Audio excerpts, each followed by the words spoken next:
അഴിമതിയുടെ കുരുക്കിൽപ്പെട്ട് കിടക്കുമ്പോഴും കുറ്റിച്ചൽ കുടുംബാരോഗ്യ കേന്ദ്രം കോട്ടൂരിലെ മനുഷ്യരുടെ ഏക ആശ്രയമാണ്. അവർക്ക് ചികിത്സ നൽകാൻ ഉപയോഗിക്കേണ്ട പണത്തിൽ ക്രമക്കേടുണ്ടായി എന്ന കണ്ടെത്തലാണ് ഇപ്പോൾ പുറത്തേക്ക് വരുന്നത്. നിലവിൽ ലഭിക്കുന്ന ചികിത്സ തൃപ്തികരമല്ല എന്നാണ് ഉന്നതിയിലെ ജനങ്ങൾ പറയുന്നത്. തളർന്നതാണ് ഒരു BP കൂടി. അപ്പോഴും പെട്ടെന്ന് അന്ന് കൊണ്ടുപോകാൻ പറ്റിയില്ല. പക്ഷെ അന്ന് കൊണ്ടുപോയിരുന്നെങ്കിൽ ഇത്ര ഇത് വരില്ലായിരുന്നാണ്. വീണു പോകാതിരിക്കാൻ കാര്യങ്ങൾ ചെയ്തിട്ടുണ്ട്.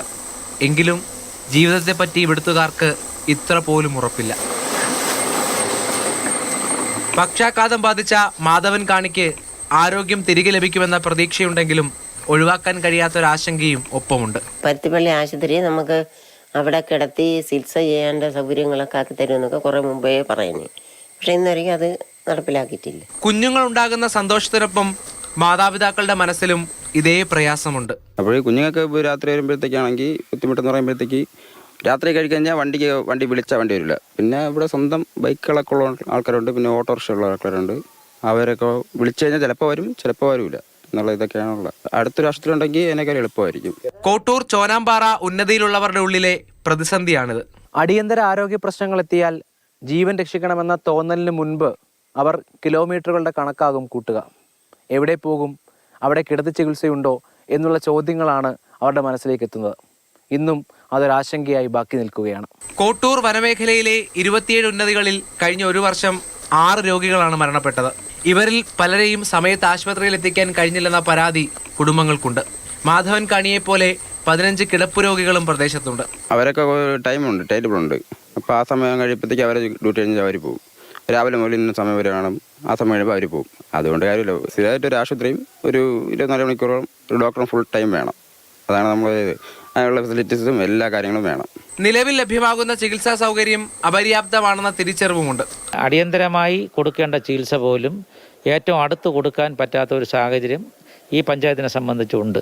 എല്ലാവിധ സംവിധാനത്തോടു കൂടിയും കിടത്തി ചികിത്സ ഉൾപ്പെടെയുള്ള, അതായത് 24 മണിക്കൂറും ഡോക്ടർ ഉൾപ്പെടെയുള്ള സേവനങ്ങൾ കിട്ടുന്ന തരത്തിലേക്ക് കുറ്റിച്ചൽ കുടുംബാരോഗ്യ കേന്ദ്രത്തെ ഉയർത്തണം എന്നാണ് പറയാനുള്ളത്. നമ്മുടെ ആഗ്രഹവും അത് തന്നെയാണ്. ചികിത്സ നൽകി തുണയാകേണ്ട സംവിധാനമാണ് നിലവിൽ അഴിമതിയുടെ കുരുക്കിൽപ്പെട്ട് കിടക്കുന്നത്.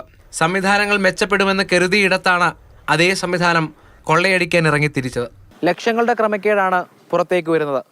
ചികിത്സയ്ക്കായി ഉന്നതിയിലെത്തുമ്പോൾ പല ആവശ്യങ്ങൾ അവർ ഈ അധികാരികളോട് പറഞ്ഞിട്ടുണ്ട്. എല്ലാ സൗകര്യങ്ങളുമുള്ള ആരോഗ്യ സംവിധാനം തൊട്ടടുത്തെത്തണമെന്ന ആവശ്യം പല ആവർത്തി അവർ അഭ്യർത്ഥനാപൂർവ്വം പറഞ്ഞിട്ടുണ്ട്.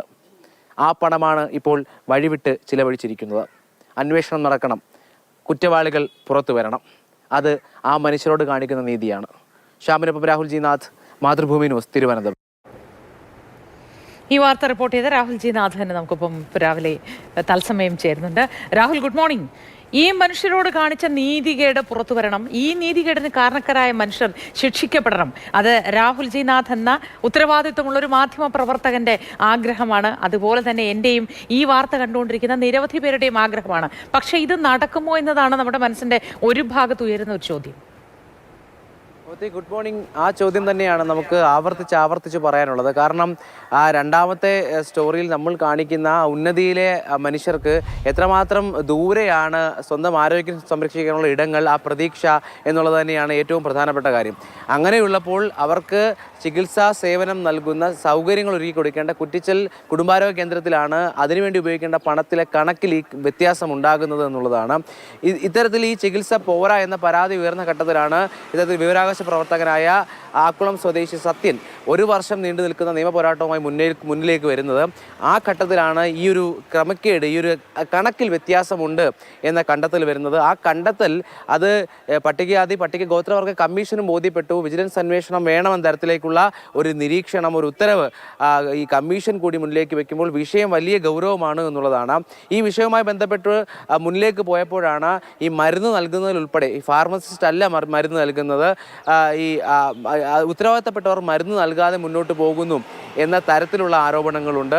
ഒപ്പം ഇത്തരത്തിൽ ഒരു സേവനം, അത് നമ്മൾ ആ എണ്ണം കൂടി പറയുന്നുണ്ട്. മെഡിക്കൽ ക്യാമ്പുകൾ സംഘടിപ്പിക്കുമ്പോൾ അത് എത്രയാകണം എന്നുള്ളൊരു കണക്കുണ്ട്.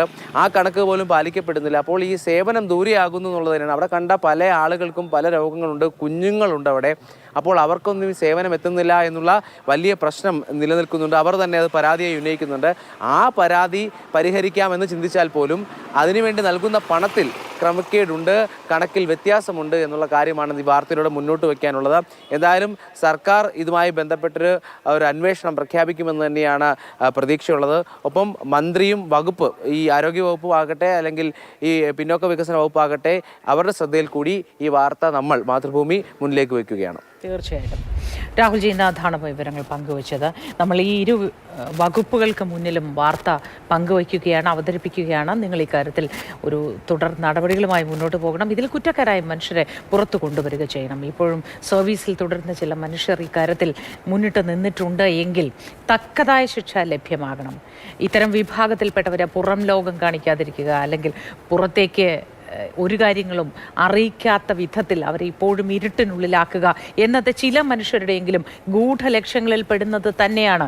കാരണം ക്രമക്കേടുകൾ വിളിച്ചു പറയാൻ അവർ പ്രാപ്തരായാൽ പിന്നെ ക്രമക്കേടുകൾ നടത്താൻ പറ്റില്ലല്ലോ, അല്ലേ?